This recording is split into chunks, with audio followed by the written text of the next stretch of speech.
My 8-year-old son attacks me on sight for no reason, and I can't understand why the one thing I thought would love me unconditionally hates me. Posted by you/explanation. Crazy 5463. I used to believe that your relationship with your children was a given. To clarify, I believed that as long as you treated your children with love, they were guaranteed to love you back, and that the most you had to worry about if you did the right things was some kind of terrible illness or accident that ended their lives early. I'm here today to warn you that's not true. There are worse possible outcomes. My son is 8 years old, and I cannot be in the same room as him without being attacked. He will scratch, hit, and bite me constantly until we are separated. He bites as hard as he can. My arms are 50% bruises right now from partially healed wounds. I have done nothing to deserve this, and I've tried everything to reach him. I've tried love, discipline, ignoring him, reasoning, nothing sticks, and as the years have gone on, it's only gotten worse. He's already in therapy, we've already tried to get him diagnosed with something, we've tried meds, we've tried no meds. We don't know what's going on, nor do his therapist or doctors. On Thursday, I watched a movie. About time, a very bittersweet film about how time is limited and we need to enjoy it the best we can. There's a scene where a boy of about 8 is playing on the beach with his father for the last time, enjoying one last beautiful day together. I absolutely lost it. My son only communicates with me through violence. Last night, I finally gave up. I cried for hours and let go of any expectation I had of having a loving relationship with him. He's 8 years old and hates my guts. There are worse outcomes than outliving your children. Please don't take your loved ones for granted. Top/relevant comments. Commenter. How is the relationship between your son and his mother? Ops response. Mostly normal, except for the added strain of how he treats me. We have a healthy, loving marriage and a daughter as well. Everything outside of my son is as you'd expect. Commenter 2. I've read something similar before. Is it possible that, on some level, your son either sees you as a threat to his relationship with his mother or is jealous of your relationship with her, and is therefore attacking you to get you to step away? I remember reading about a young boy who was feral to his father because he felt some need to protect his mother and couldn't stand that anyone else would love her. He was violent towards his sibling too. I really wish I could remember where I read it. Ops response. This is a possible theory, just one of many. We have no particular reason to believe this over any other theory. Commenter 3. Real question, how is he with animals? The way you describe his behavior seems antisocial at minimum. If he's violent with you and callous about animals, there could be a touch of sociopathy or psychopathy at play.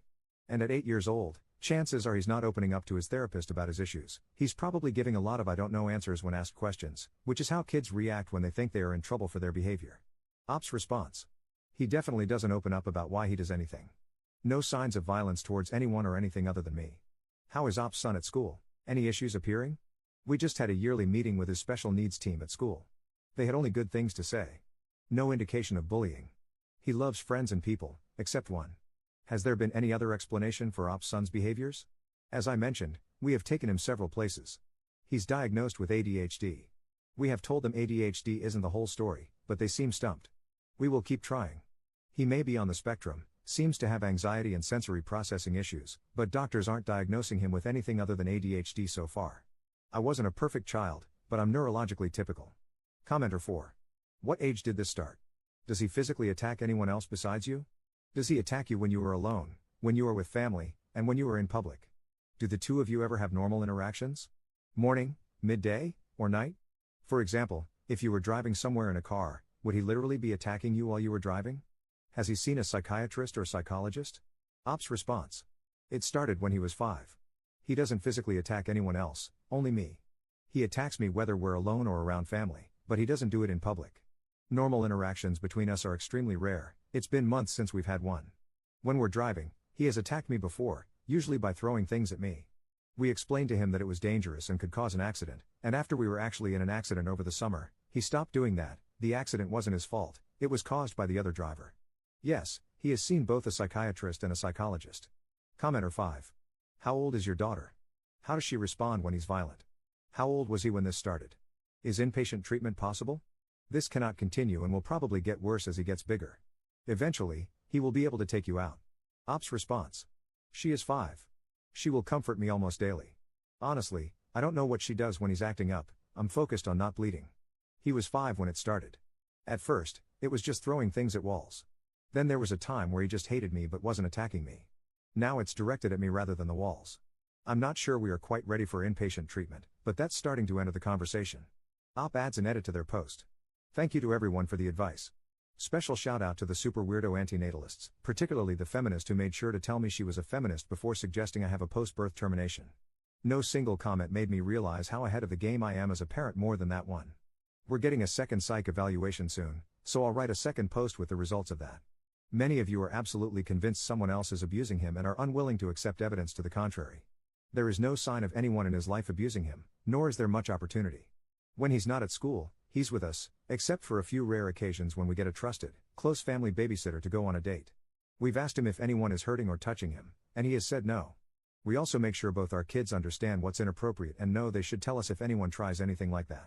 This is the least likely possibility. Update 3 months later. Hello. Some of you folks asked for an update when I first posted, including some who seem to feel lost in a similar situation.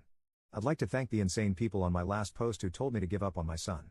The laughs were therapeutic, and also, please never have kids of your own. We took him to get evaluated again, as it was pretty clear what we were dealing with was more than just ADHD. It took us a while to find a place we thought would do it right this time, then it took some more time to get a slot, but today we got the official diagnosis. He has ADHD, and a severe version of it, but he's also mildly autistic. On top of this, he has high anxiety and signs of depression. Some of you were suggesting PANDAS and ODD, and he does seem to have some of those symptoms, but like the autism, there are things about him that don't fit those diagnoses. There are things about him that aren't typical of autism. For instance, he loves being social. These inconsistencies, and the fact he was younger and had severe ADHD which masked the autism, made an autism diagnosis difficult at that time. So why does he hate me? As best I understand it so far, this is what happened. When he was halfway through kindergarten is when it started. His disabilities caused him to struggle compared to his peers, which led to feelings of inadequacy. Being 5, he didn't have the tools to handle that, so he began coming home from school and destroying the house as a way to express his feelings. We would try to reason with him patiently, but he wouldn't hear it. We tried many other ways of helping him, but the house was getting destroyed, and the only thing that would get him to stop was sharp, loud commands from my scary male voice. Stop that. So that's what I would do every time he started acting up, because that's what worked. What I was doing, though I didn't know it, was using his anxiety to scare him into behaving better. As time went on and I continued this, I became this scary figure in his life to be feared. The anxiety built until it became a complicated hate. So where are we now? He doesn't attack me on sight, usually, which is an improvement. But when I come home from work, he often wants to be alone in his room now. When we go out in public, things are better, but at home the anxiety he attaches to me is still present, though not as intense. How did I fix it? First, I stayed away. I let things chill out for a few weeks, and when he would attack me, instead of getting angry and punishing him or defending myself by shoving him off me, I remained calm and had my wife correct him instead. Then, I decided I needed to talk to him about all this. I knew that going to his room meant immediate bleeding on my part, so I would armor up in a winter coat and gloves, enter his room, and calmly fend his attacks off. It would end with me restraining him on the floor and just talking to him about his behavior, and why it led to my behavior, and why I never meant to be scary, but I had to be scary to stop the madness. This had a little bit of a positive effect, but it took a long time. I did this routine for weeks without much progress. He would attack me, I would restrain him, I would talk and ask him to open up, and he would be silent. Then I finally found something that clicked.